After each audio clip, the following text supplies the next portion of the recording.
Well, good morning, everyone. I want to first thank Minister of Foreign Affairs Julie Bishop and the Minister of Defense Senator Maurice Payne, as well as their team for joining us here in California. Since Secretary of State George Shultz and Admiral William Crowe traveled to Canberra for the first OSMIN in 1985, our two nations have grown much closer, and I expect that will continue. We're proud to call Australia one of our best friends and strongest allies. They're truly that, all across the world, and we will continue to work closely together on a range of key bilateral and global issues. Secretary Mattis and I have had 2 great days of meetings with Foreign Minister Bishop and Defense Minister Payne. We coordinated closely on aligning our strategic priorities in the Indo-Pacific and beyond. We also reinforced our commitment to ANZUS Treaty, which came into force in 1951 to coordinate how we meet common threats.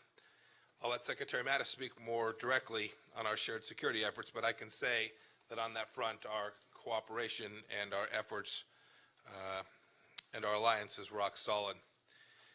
We also strategized on how best to pursue our shared vision of a free and open Indo-Pacific.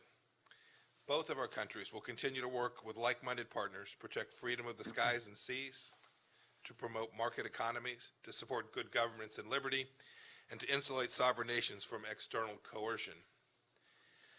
Next week, a week from yesterday, I'll be articulating more closely and more completely our vision for a thoroughly successful Indo-Pacific economic relationship. I'll be speaking to Indo-Pacific Business Forum in Washington, along with Secretaries Perry and Ross. But make no mistake about it, the economic relationship between our two countries is strong, whether that's foreign direct investment, the work that we do on technology together, the fact that we have Australian students here and American students learning there. The economic relationship between our two countries is unrivaled in the world, and I think everyone in the region should know that. The United States and Australia speak with one voice also in calling for a final, fully verified, denuclearized North Korea, as agreed to by Chairman Kim. Australia has been a great supporter. They understand that the pressure campaign against the DPRK, including the continued enforcement of sanctions, is an imperative for the world to successfully succeed in denuclearizing North Korea. Our teams at the Department of State and Department of Defense will keep doing their part to strengthen this alliance that has done so much for our two nations and for the regional and global peace and stability. The United States and Australia both know we can count on each other constantly, even as challenges present themselves in an era of great competition and uncertainty. And I'd like to now invite Foreign Minister Bishop to say a few words. Thank you, Secretary Pompeo and Secretary Mattis, for hosting this OSMIN meeting, our annual Australia-US Ministerial Dialogue. And both Senator Payne and I were delighted by the warm welcome. We think it is so fitting that it should be here on the West Coast, as we both have a key focus on peace and stability in the Indo-Pacific. It was also fitting that it should be held at the Hoover Institution, for the 31st President of the United States, after whom this institution is named, spent a number of his formative years in Australia and was a key player in the establishment and building of our global mining and resources industry. And we're delighted to be here also because it was near here 67 years ago that Australia and the US signed the ANZUS Treaty.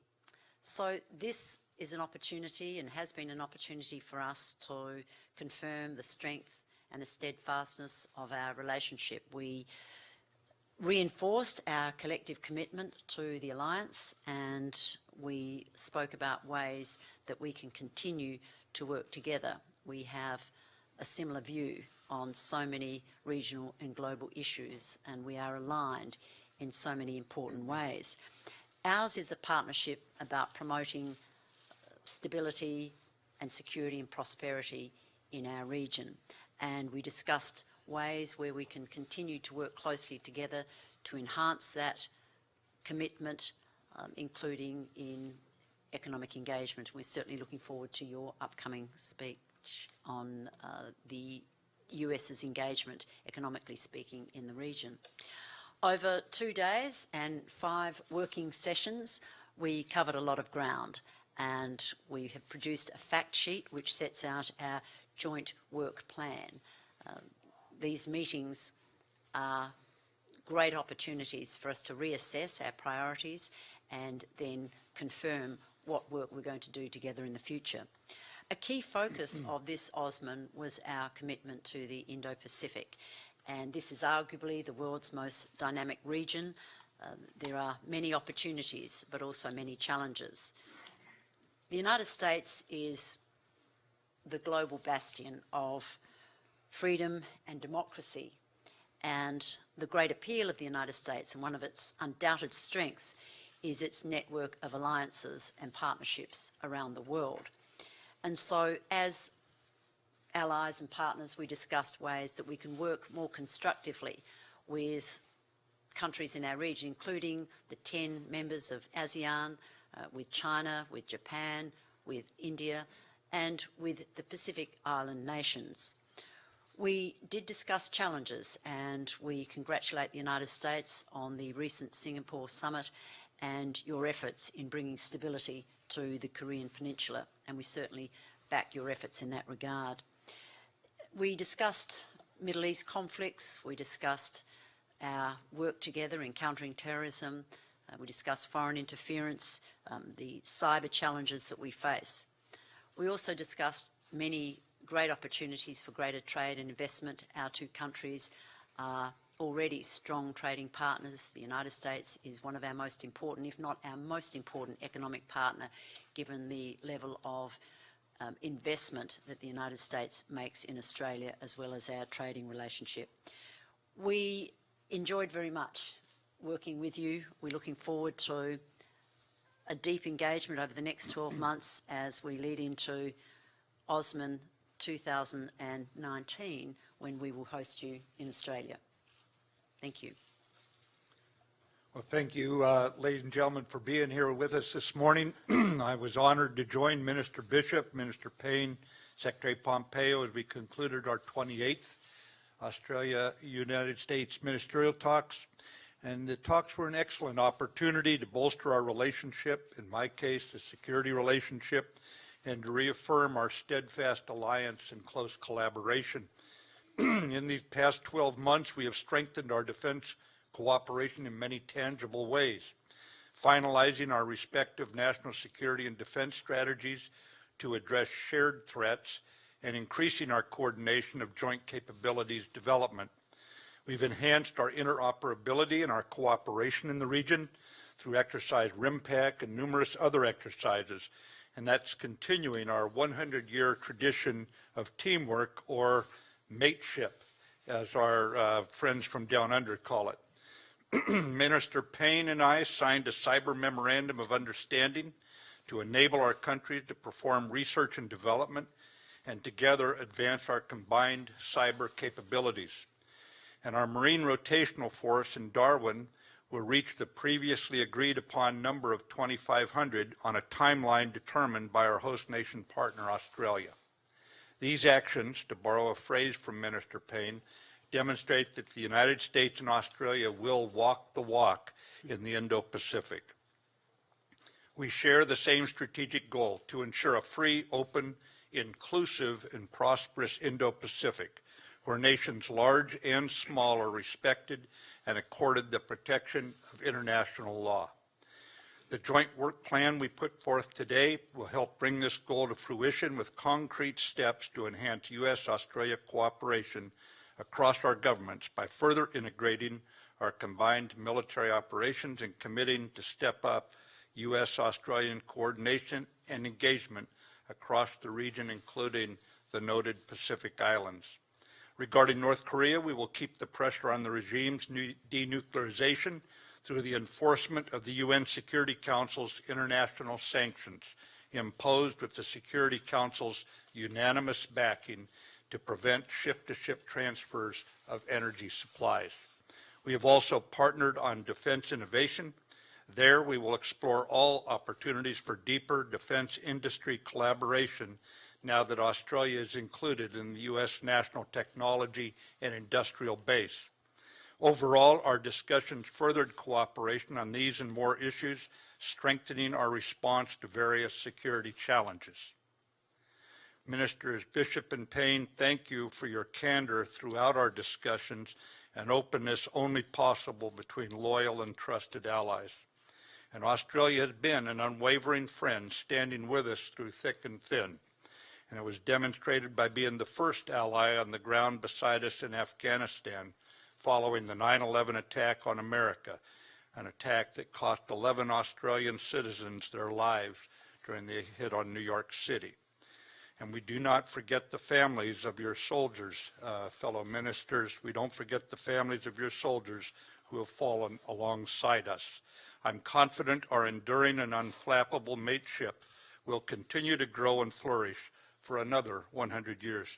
Thank you. Minister Payne. Thank you very much, Jim, to Secretary Mattis and Secretary Pompeo. Thank you very much for hosting us here for AUSMIN 2018.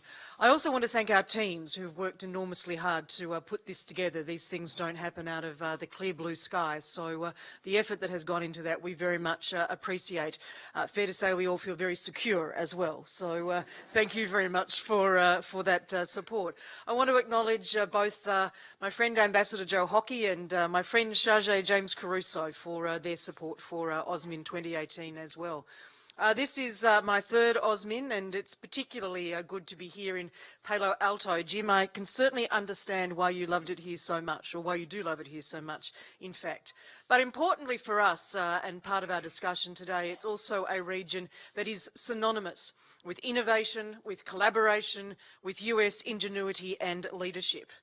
There's been a lot said in recent times about the history of the Australia-US defence relationship, 100 years of mateship, of the shared history and the shared sacrifice. But it's also the ability of our two nations to innovate and for the relationship to evolve that underpins its success. Whether indeed it was Monash's groundbreaking tactics 100 years ago at the Battle of Hamel when he led United States troops for the first time, or the joint development programs that we're undertaking today across so many fields, the Poseidon P8, the Triton, the Growler, just as examples. We continue to innovate and to collaborate to ensure that our alliance is relevant to, and most particularly ready for, today's challenges. Nowhere, in fact, as Secretary Mattis has mentioned, is the need for innovation more critical than in cyber, which continues to be a pervasive threat to our militaries and to our businesses. So we have signed an MOU today to deepen cybersecurity cooperation so that we're able to jointly develop the tools and the software that we need to both protect and defend against cyber threats. And just as the challenges continue to evolve, so does the Australia-US alliance. We, however, remain absolutely committed to working with the US to ensure that that alliance remains strong and responsive to emerging threats, especially in our region. Together, as Secretary Mattis has said, we continue to work side by side around the world, as we've done for the past 100 years, to pursue our shared values and those interests that we hold so dear. Indeed, as we speak, more than 1,600 Australian Defence personnel are participating in the world's largest international naval exercise, the US-led Rim of the Pacific, or RIMPAC. We've all benefited from the region's stability for decades. It's been underpinned by the rules-based global order. And both Australia and the United States are committed to working with our allies and partners throughout the Indo-Pacific to ensure that the region remains open and inclusive and prosperous.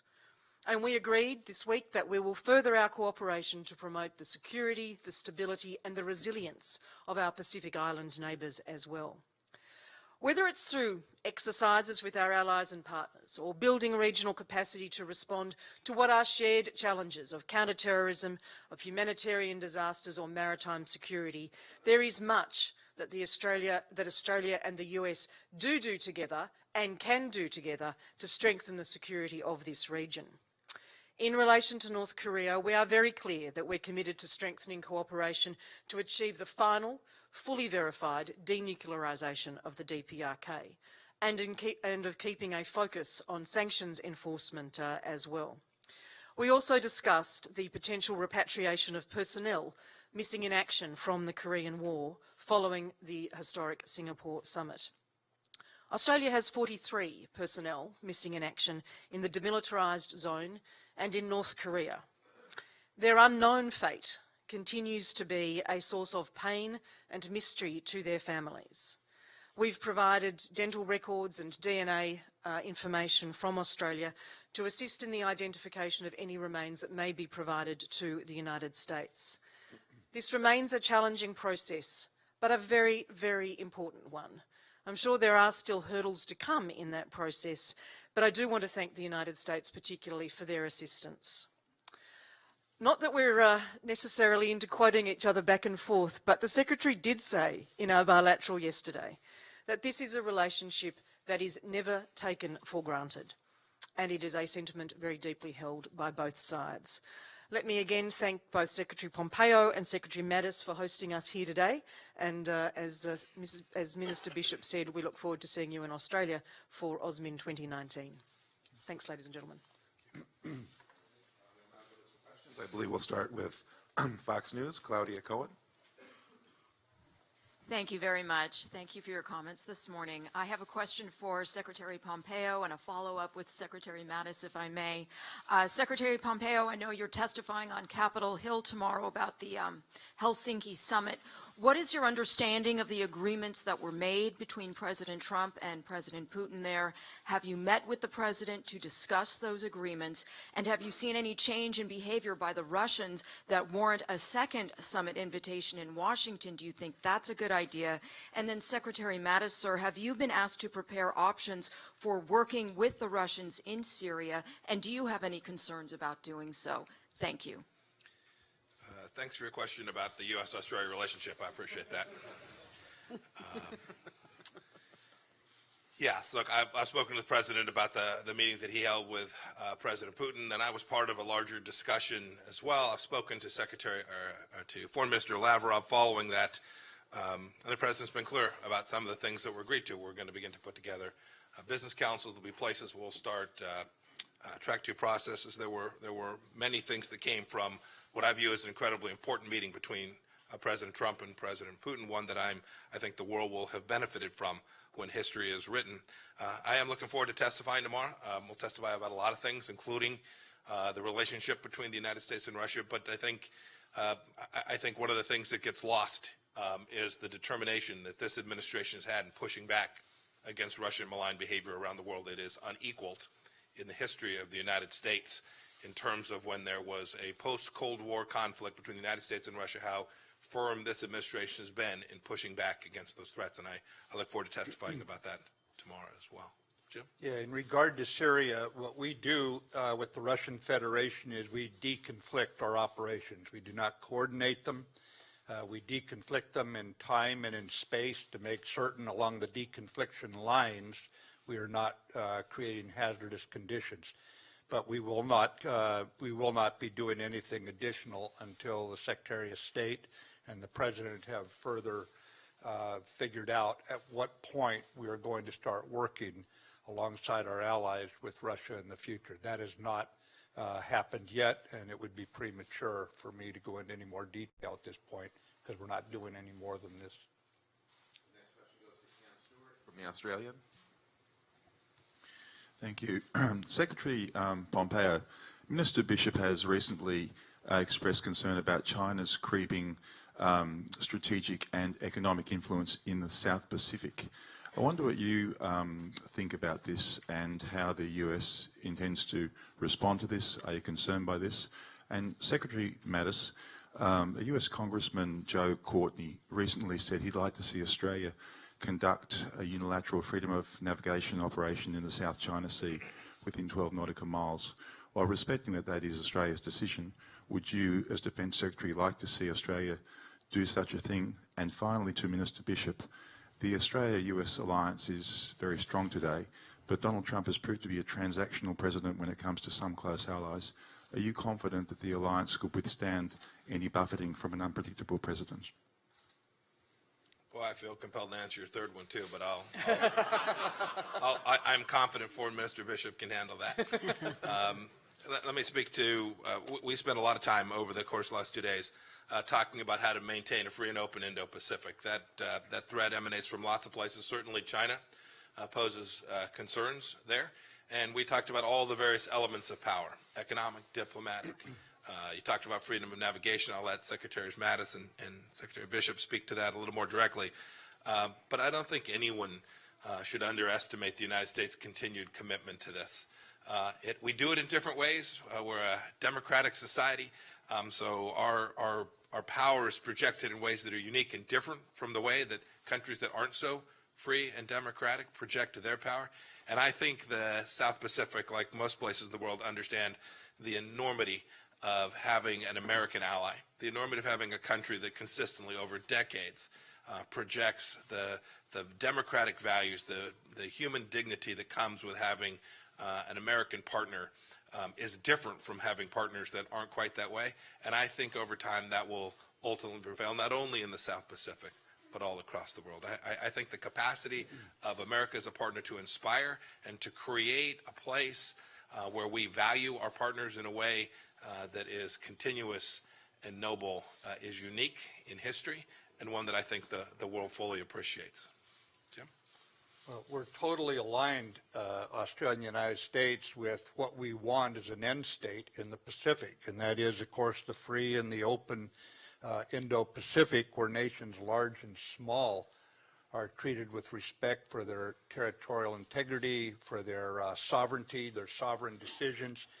And I think that as we look at the South China Sea, our concern is that features that have never been militarized before have been militarized by the PRC. We've been over several administrations, we've been very clear, we disagree with that.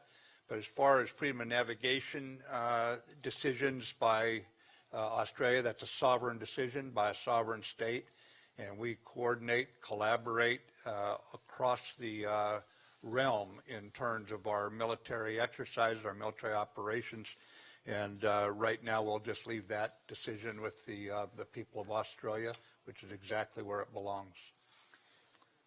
The relationship between the United States and Australia is long-standing, deep, enduring, and at this meeting we committed anew to working together in furtherance of our alliance and our objectives.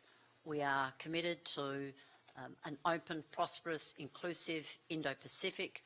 We're committed to the rule of law and the international rules-based order that has underpinned stability and prosperity, relatively speaking, since the United States instigated that rules-based order over 70 years ago and continues to be the defender and guarantor. We have already established a very close working relationship with the Trump administration right from the outset. And as we've often said, the relationship is so deep and so enduring that changes in the White House and changes in the Lodge in Canberra don't dent the strength of that relationship. We have a very open and frank dialogue with the United States, with our counterparts, but also President Trump and Prime Minister Turnbull have established a very close working relationship. We don't always agree with the United States, and the United States doesn't always agree with us, but we are able to work through any differences in a very constructive and positive way, and we'll continue to do that. I want to take this opportunity to thank the United States for the commitment to working with us in relation to MH17 and holding Russia to account over its role in the downing of that Malaysian airline that killed 298 people, including 38 Australian citizens and residents. And that's just an example of how we rely on the United States and how we are grateful for the support that they give us in relation to a matter that is very dear and personal to the hearts of all Australians. So, from my perspective, and this is my fifth Osmin, from my perspective, the relationship is as deep and strong as it's ever been. And I'm certainly looking forward to working with Secretaries Pompeo and Mattis as we work through that fact sheet that I believe has been handed out that just gives you an indication of the breadth and depth and the diversity of the areas where we collaborate and cooperate and will continue to do so. Next question goes to Alexandria Sage with Reuters. Thank you. Good morning. A few questions for multiple parties here. For Secretary Pompeo and Foreign Minister Bishop, there are reports that North Korea has already begun to dismantle its facilities at its Sohae test site. Could you confirm that? And what moves, further moves would you like to see, and how soon? Then for Secretary Mattis, if I may, the president's tweet on Iran suggested a possible military strike. Where do you see the red line that Iran would have to cross for the U.S. to engage in military force? And are you concerned about some miscalculation between U.S. and Iranian forces in the region based on this escalating rhetoric? Finally, if I may, Foreign Minister Bishop, could you please update us as to how recently you may have been in touch with authorities in Myanmar for the release of our Reuters colleagues who have been tortured under custody? Thank you. So let me take the first one first, and then I'll turn it over to Secretary Mattis. So we've seen the open press reporting about the missile engine test site. It'd be entirely consistent with the commitment that Chairman Kim made to President Trump when the two of them were in Singapore together. Made that commitment to them orally. We've been pressing for there to be inspectors on the ground when that engine test facility is dismantled, consistent with Chairman Kim's commitment. And I'll leave it at that for this morning. The second part of your question was, what further steps would you like to take? That's easy. They need to completely, fully denuclearize. That's the steps that Chairman Kim committed to and that the world has demanded through UN Security Council resolutions. It's that straightforward.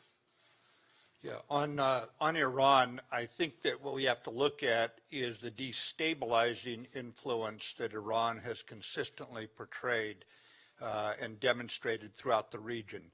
And the only reason that the murderer Assad is still in power, the primary reason, is because Iran has stuck by him, reinforced him, funded him. We see the same kind of malfeasance down in Yemen, where they're fomenting more violence down there. We've seen their disruptive capabilities demonstrated from Bahrain to the kingdom. And it's time for Iran to shape up and show responsibility as a responsible nation.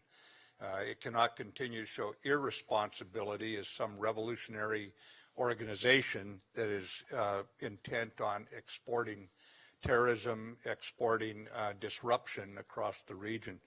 So I think the president was making very clear that they're on the wrong track. In relation to North Korea, Australia stands firmly with the United States and the international community in holding North Korea to abide by the numerous UN Security Council resolutions that banned its nuclear weapons and ballistic missile programs, and we will offer whatever support we can in the process of verifying the complete dismantling of those programs. In the meantime, we will continue to enforce the sanctions and assist in the enforcement regime to ensure that North Korea is held to the promises it's made to the President and to the United States about denuclearization. We're all seeking stability and security on the Korean Peninsula, and the full and verifiable denuclearization of North Korea is fundamental to that. In relation to the two Reuters journalists that have been detained in Myanmar, our officials have attended every one of the hearings that have taken place. We are aware that the judge has now committed the two journalists to trial. We are in contact with the journalists' lawyers, and we will continue to make representations through our embassy in Myanmar to the government. Of course, there is a judicial process, a legal process underway, but we are maintaining a very close eye on this particular case because it does go to the whole question of the freedom of the press in Myanmar and the integrity of its legal system. but we are working very closely with other like-minded countries on this, and we will continue to be present through our representatives at each of the court hearings, and we'll also continue to make representations through our contacts with the Myanmar government. Last question is to Ashley Mullaney with Channel 7. Secretary Pompeo, I have a question today from Anthony Maslin and Marie Norris of Perth, Western Australia. Their young children, Mo, Evie and Otis, were murdered on flight MH17, along with their grandfather and 294 other innocent people. This is a question on their behalf, in their words. That the plane was hit by a Russian missile has been proven to be an irrefutable fact. That this killed our 3 beautiful children and their grandfather and destroyed our life and many other lives has been proven to be, is rather, an irrefutable fact. Secretary Pompeo, will the United States, our friend and ally, help Australia hold Russia to account, and how? Well, I appreciate the question from you, from them. It's my condolences to their family. It's indeed a tragedy.